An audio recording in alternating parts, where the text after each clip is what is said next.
As you know, the GNBS is the national standards body. We are responsible for promoting standards and quality across Guyana. We work with organizations like the CARICOM Regional Organization for Standards and Quality, CROSSQ, and the International Organization for Standardization, ISO, and other agencies that work with specialized standards. Firstly, you would ask, what is a standard? A standard like this document I have in my hand is a code of practice, specifications, requirements, or guidelines to ensure that quality goods and services are provided to consumers.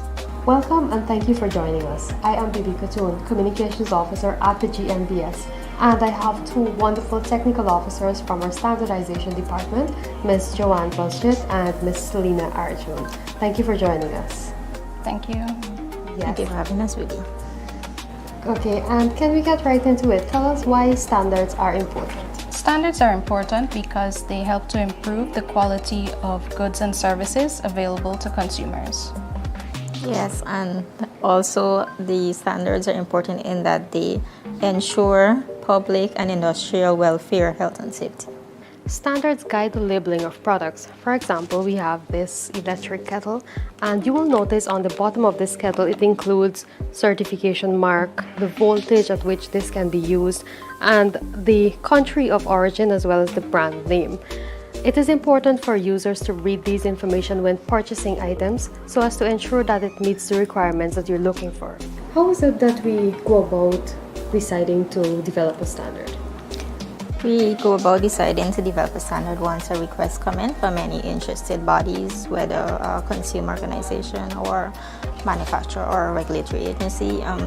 The request comes in to develop a standard, whether a technical specification, a terminology, or test methods to regularize that particular product or service. Okay, so that means anyone can decide to request Correct. a standard. Yes. Can you tell me a little bit about what is done after the form is submitted? After the form is submitted, we evaluate it to determine the priority for the development of that standard. It is evaluated based on the stakeholders' perceived and future needs in keeping with National Development Plan and policies. Thank you. As mentioned by Selena, anyone can request the development of a new standard. This is done by submitting a new work item proposal, a form which is found on our website. There are certain things that should be included.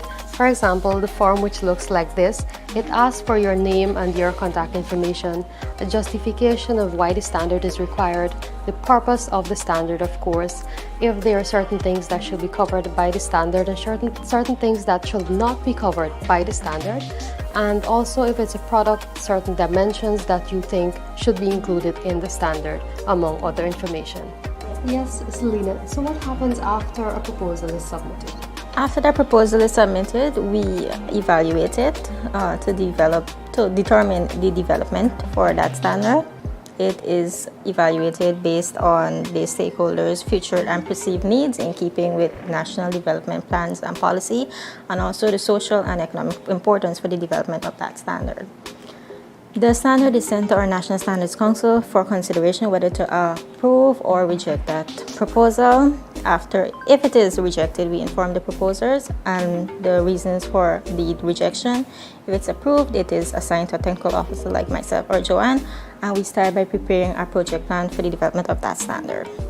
The project plan starts with the drafting of a technical committee. The technical committee is a group of stakeholders from the field of consumers, manufacturers, regulatory agencies, and NGOs to ensure that effective representation is comprised in that technical committee.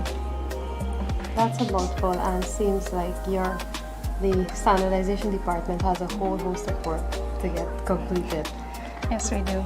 You use some research documents, the technical committee, to get this done. Can you tell us more about that aspect? We research international or regional standards or other credible source of information to prepare a committee draft. That committee draft is circulated to the technical committee for their review and subsequent approval. Once the technical committee reviews and approves that document, it is now called an inquiry draft or a draft Guyana standard. We advertise it for a minimum period of 60 days. We advertise it via the GNBS social media pages, the press, and GNBS website.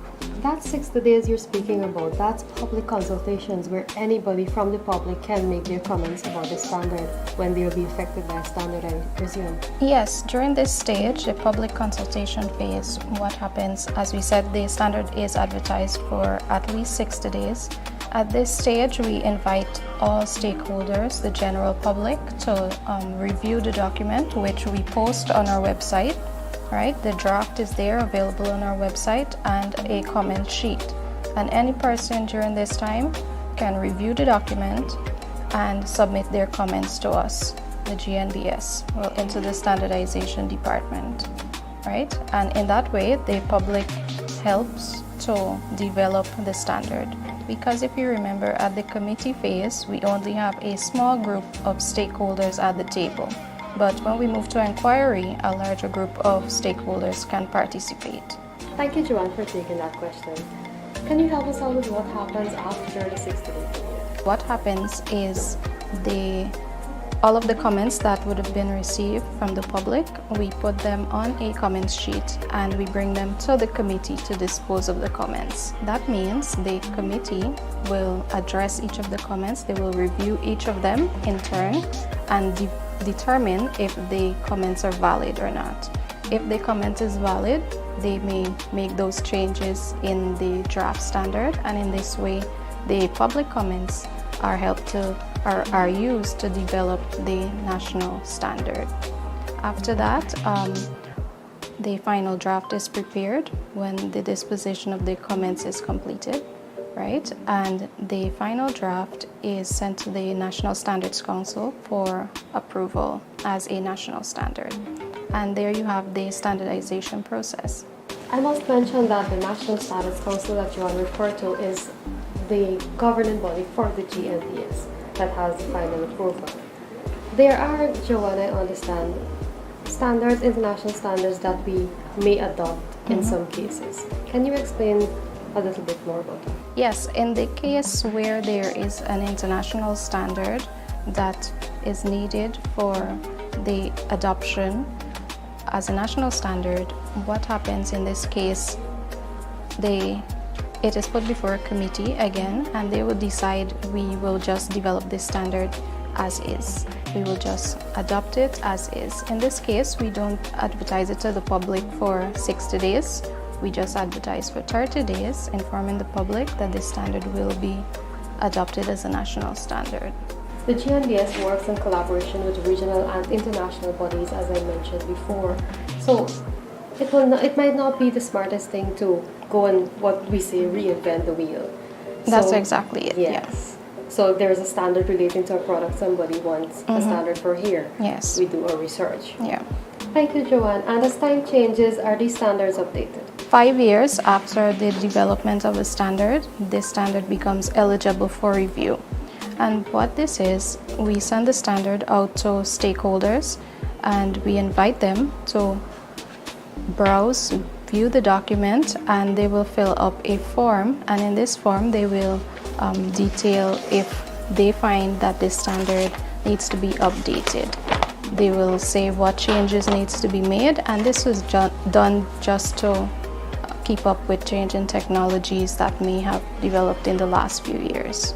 There are hundreds of standards available at the GNBS for various sectors, including tourism, agriculture, craft, construction, even for clinical and testing laboratories, which are management system standards. And these standards are used either by persons who just want to increase the confidence in their businesses, those are voluntary standards, or compulsory standards, which are used by regulating agencies to regulate whichever sector they're responsible for. For example, the GNBS Product Compliance Department, which monitors 17 categories of products, or the Guyana Energy Agency, which is responsible for the quality of fuel that's imported into the country. Thank you, Joanne. I think now I'll invite your colleague Selena to tell us about how we can view these standards and about the standards portal that the GNBS actually launched in August of 2021. Yes, Selena, as we're talking about standards, how many standards do we have again? At the moment, we have over 600 standards. Over 600 standards. How can persons who are interested be able to view and access these standards? They can view and access these standards by accessing our standards portal, which is our online standards database platform. Here on the standards portal, you can search standards based on the field, such as agriculture, chemical, and such more.